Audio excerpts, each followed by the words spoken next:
Hello, welcome back to my channel. This video is a little bit late, but as promised, I am going to today discuss the effects of hookup culture on men. So oftentimes you probably hear people say things like hookup culture only benefits men, and that's partially true. So hookup culture does predominantly benefit men, but it only really benefits a small minority of men. In fact, some men can't even take part in hookup culture even if they wanted to. And we can see that this is true because there's been a rise in male virginity as the years have gone by. 1 in 3 men are either virgins or have not had sex in the last year. This large number of men who aren't able to find female companionship or female partners is also a big part in why we've seen massive explosions on platforms like OnlyFans, as one of the most popular genres on OnlyFans is known as GFE, which basically stands for the girlfriend experience. Because what's happening is men are basically paying OnlyFans models to act as a substitute for a girlfriend. I don't really know what that consists of, like what kind of content that is, but yeah, they basically are paying these models to pretend to be their girlfriend. Another byproduct of this is the rise in the Manosphere. So this is where you'll find your red pill content and your black pill content. And so I might butcher the explanations of these two sides, but from my understanding, red pill is when you are focus more on self-improvement, so they kind of try and help men improve their like physique and their game and stuff in order to try and attract women. And then the black pill, from my understanding anyways, it seems as though within the black pill they believe that appearance is the most important thing within within dating. So they basically put forward the idea that wherever you land on the Chad meter, shall we say, in terms of your appearance is what's going to determine your success in dating. That's my understanding. The red pill's a little bit more optimistic. They think there's still stuff that can be done. Whereas the black pill is kind of like you're born with it or not, kind of. That's the energy I get from the two. But I could be wrong in my interpretation, but from what I've seen, that's the difference between these two pills or whatever. So how did we get here? How did we get into a situation where there's an increase in incels, there's an increase in lonely men paying OnlyFans models to pretend to be their girlfriend, an increase in men paying money for courses to Manosphere content creators? Well, the answer to how we got here is, first of all, the sexual revolution, because the sexual revolution detached reproduction from sex and made sex more so about pleasure and therefore turned it into a leisure activity. Now, this, accompanied with modern inventions such as contraception, helped to destigmatize casual sex. So the sexual revolution, along with contraception, created the perfect foundations for hookup culture. And what caused hookup culture to explode was dating apps. The reason why hookup culture is so prevalent today is because of dating apps. Right now, men are in control of the mating strategy. And I know that there's going to be a lot of men watching this video who are going to say that's not true, this is all because of women, etc., etc. As it stands right now, that small minority of men that are benefiting from hookup culture are the ones who are setting the terms for today's mating strategy. I'll explain to you why men are the ones who are causing hookup culture, but women are enabling it. So there were some studies done on campuses, and what they were comparing was to see the differences between female mating strategy and male mating strategy. So what they found on these campuses was that whichever sex was the minority was the one who got to dictate the mating strategy, because they were the minority and therefore the highest in demand. What they observed on all of these campuses was that if the women were the ones who were the minority, these campuses had higher rates of monogamy, because women's natural dating strategy is to be monogamous. But on the campuses where men were the minority, these campuses had higher rates of hookup culture, because men's natural dating strategy is polygamy, which is when a man has multiple women at once. So the reason why we have higher rates of hookup culture in our regular day-to-day society is because our dating nowadays is predominantly done through dating apps. And the issue with that is that there's only a small minority of men that women actually want within these dating apps, because dating app data shows that women only swipe right. I can't remember which way is the good way and which way is the bad way, but whichever one's the good way, women only swipe that way 15% of the time. So what's happening is, because there's only a small minority of men that women want, that means that the men, because they're the minority, they've got to set the terms. So what we're seeing happening on these apps is what we were seeing happening on those campus studies. And in the same way that on those campus studies, we saw that if you have a small minority of men that most of the women are trying to pursue, the men get to set the terms and they will have hookup culture, because a male's natural dating strategy is polygamy. I hope that made sense, because I feel like that was a bit complicated. But that is basically the reason why hookup culture is so prevalent today. And women have enabled it, because because women have decided to comply with this standard as opposed to rejecting it. And the reason why women are complying with it is because we were raised under the sexual revolution, which has taught us that sex is nothing more than a leisure activity and casual sex is empowering and freeing, even though most women don't actually truly find it to be that way, because if it was, then we wouldn't have so many bitter women saying that men are trash. Which brings me to my next point. Because most women are trying to pursue the same small minority of men, and these men are exploring and enjoying themselves by having multiple women at once, they're not really looking to settle down with any of these women, because why would they when they've got all the options in the world? And so what tends to happen is they'll mess around with these girls and just have casual sex with them but never commit to them, and these women will eventually want more from them, because as much as the feminists have told us that we can have casual sex just like men can and it's nothing to us, the reality is we are biologically different. The reason why women tend to develop feelings first during these friends with benefit situations is because when women sleep with men, we release a hormone called oxytocin.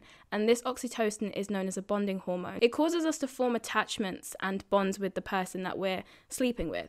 And so if you have a friends with benefits situation with a guy, you're releasing this hormone when you sleep together. And so you are developing an attachment to them. And that's the reason why women typically tend to be the ones who develop feelings first during these situationships. And this is usually why a lot of these situationships end, is because the woman wants more, but the guy doesn't. Because men don't release oxytocin when they're sleeping with you. Like, men have oxytocin too, but they don't release it in the same way that women do. So this is why it's a lot easier for guys to have casual sex and to sleep with loads of people and never develop feelings or get attached or anything like that. Whereas it's not the same for women because our biology is not the same. Regardless, women still engage in this anyway because most of them don't actually know this information. And this has polluted the dating pool, because what will typically happen is a woman will get with one of these top 15% guys who has no intention of settling down yet because he's in his prime. And then she'll develop feelings for him. She'll want to relationship with him. He's not really interested in doing that, so then they go apart. And then the problem is, if she experiences this multiple times, she will eventually develop resentment and bitterness towards men because she thinks that all men are the same and that all men are trash. And then she will go back out into the world with this new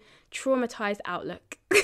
And so this is a problem for the other, say, 85% of guys, because they all kind of get lumped in together into this whole men are trash thing, when really it's the men that women are dealing with that are trash, because most women are pursuing the same small minority of men, and they're all being screwed over by that same small minority of men. So the reason why most women think men are trash is because they're all sleeping with the same guys. So far I do feel like I've only spoken about the negative effects of the 85% of men. And to recap what those are, it's that they have higher rates of loneliness because they are invisible to most women, because most women are concentrating all of their attention to that top 15% of men. The second consequence of that is that these men are becoming quite bitter and resentful of women because of the current dating scene. I get the feeling of being resentful towards people who've made you feel worthless. I get that. However, I think it makes more sense to be angry at the culture as opposed to angry at the individuals who've been raised by said culture. Do you know what I mean? For the men who get to participate in hookup culture because you are one of the studs,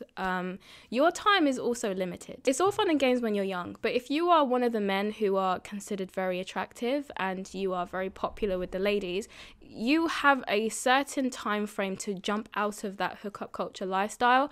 Otherwise, you too will have the same negative consequences that women have for taking part in it. So in my last video, I shared a video of a woman who didn't prioritize settling down when she was younger, and she was discussing the struggles of being single and unmarried at 46.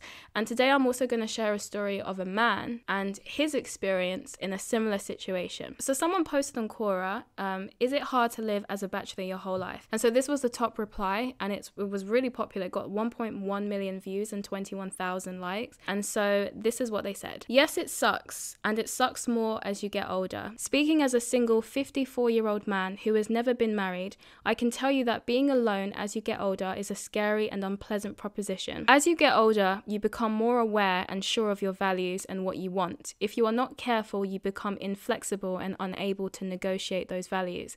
In the meantime, I see around me people my age who not only have experienced the trials, pain, and joy of child rearing, but are becoming grandparents. For a long time, while they were changing diapers and coaching Little League, I was practicing for triathlons, traveling the world, doing whatever activity struck my fancy, and driving expensive cars. But they were the winners in the long run. Yes, some, perhaps many of them divorced, but they still have their families and children. They experienced the joys of transferring their knowledge and love to another generation of themselves, and they formed intimate bonds with someone special that exceeded mere friendship. I don't regret the good times I had, or the adventures, or the exciting romantic rendezvous, but I think all those things pale in comparison to sharing consistent, cohesive moments with someone you build a future with and plan to grow old with. In addition, the silence of being alone is deafening. You can fill your hours with activities, reading, volunteering, and more, but coming home to an empty house and wondering who will find you if you die alone in the middle of the night, and who will even care, is one of the most pathetic fears of an aging bachelor's life. I still live in hope that somewhere out there is the love of my life, waiting to be discovered somehow, but it's with increasing fear and doubt that this hope is threatened. So those are the confessions of someone who chose the life of being a bachelor. It kind of reminded me a bit of something that Joe Rogan said. If I find the clip, I'll put it in the video. There's psychological needs that are just as valuable and important as physical needs. Like, we know we have needs for nutrients, we know we have needs for water. We have needs psychological for all sorts of different things. Our communities are incredibly important. Love is incredibly important. Family is incredibly important.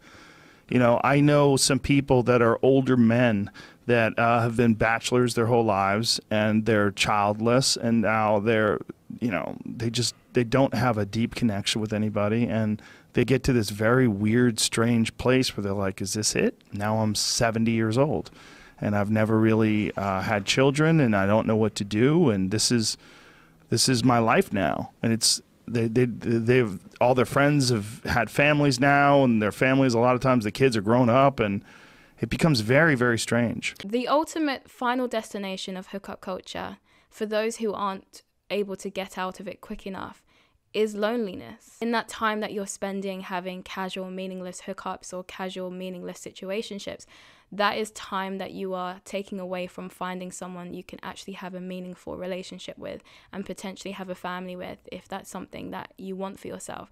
The issue is that there are people who do want that, who would like to have that, but they don't prioritize it, and they kind of leave it too late. But the problem is, are your options still going to be as vast as they are when you are at your prime? That's something to consider, because the worst thing that seems to keep happening to people is that they end up dying alone by default. But that's really all there is to say on that. I wanted to just talk about the negative effects on hookup culture on men too, because I don't think that the negative effects on hookup culture are limited to women. And I did think it'd also be interesting just to understand how hookup culture became so prevalent and so prominent within our society. And I do think that dating apps have played a massive, massive role in getting us to where we are, of course, assisted with feminism and the sexual revolution. So yeah, dismantling hookup culture completely would be very complicated, because you'd have to completely reshape culture. You'd have to completely reshape society. You'd have to make it more common for people to meet in real life again, as opposed to dating apps.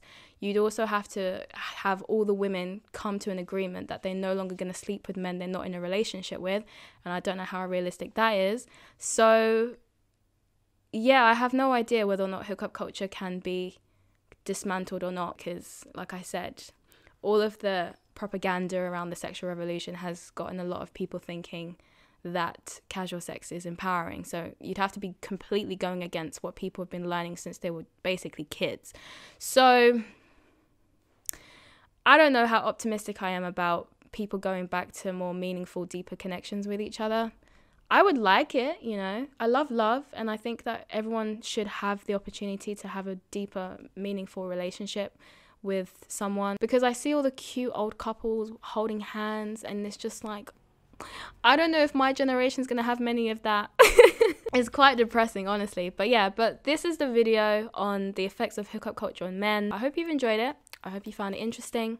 If you enjoyed this video, then do like and subscribe. If you'd like to catch me on other socials, you can find me here. I also make music too, if you'd want to check that out. Thank you very much for giving me your time today, and I will see you on Wednesday.